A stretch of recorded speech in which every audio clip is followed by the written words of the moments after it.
지난주부터 코로나19 확진자와 가족 등 동거인의 자가격리가 대폭 완화됐습니다. 재택치료 체계도 둘로 나눴는데 코로나19 검사와 자가격리 등 바뀐 방역수칙이 헷갈린다는 사람들이 많습니다. 강화길 기자입니다. 춘천에 설치된 재택치료 상담센터입니다. 재택치료에 들어간 확진자들이 궁금해하는 것들을 상담해 줍니다. 21일, 24시까지 격리되고 있거든요. 의료 상담보다는 일반 행정 문의가 많습니다. 한 10% 정도는 의료 상담이시고 나머지 90%가 행정 상담이신데요. 격리 지침에 관한 문의들이십니다. 내가 언제 해제가 되는지 또 증상이 있을 때는 어떻게 해야 되는지 이런 것들을 문의하고 계십니다. 재택치료 관리 체계가 크게 바뀌면서 확진자들은 여전히 혼란스럽습니다. 만약 50대인 제가 코로나19에 감염됐다면 방역 당국에서 저를 어떻게 관리할까요? 일단 저는 60대가 아니기 때문에 일반 관리군으로 분류됩니다. 50대이지만 기저질환이 있거나 면역이 저하됐다면 집중 관리군이 됩니다. 일반 관리군은 재택치료 의료상담센터와 시군 행정안내센터, 집중 관리군은 재택치료 관리 의료기관의 관리를 받습니다.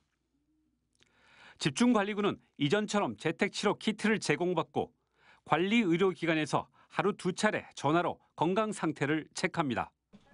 필요하면 먹는 치료제인 팍스로빗도 처방합니다. 반면 무증상이거나 경증인 일반 관리군은 치료 키트도 안 주고 모니터링도 없습니다. 하지만 상태가 안 좋으면 동네 병의원이나 상담센터에서 비대면 진료나 상담을 받을 수 있습니다. 비대면 진료 처방이 가능한 병의원 명단은 건강보험심사평가원 홈페이지에 있습니다.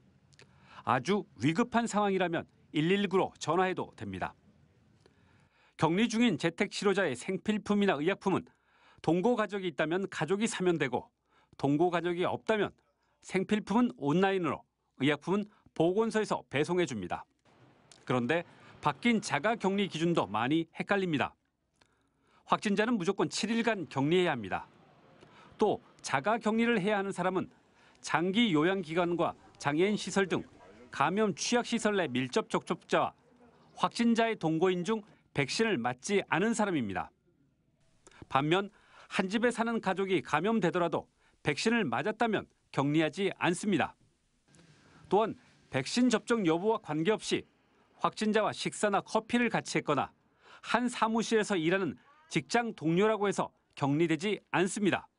다만 수동 감시라 하더라도 다중이용 시설이라든지 모임 이런 것은 좀 자제해 주시 권고드리고 가급적이면 미접종자들께서도 빨리 접종에 임해 주시기 좀 부탁드리겠습니다. 확진자는 PCR 검사 없이 바로 격리 해제됩니다. 하지만 동거가족은 7일간의 격리 수동 감시를 끝낼 때 PCR 검사에서 음성이 확인돼야 격리가 해제됩니다. MBC 뉴스 강화길입니다.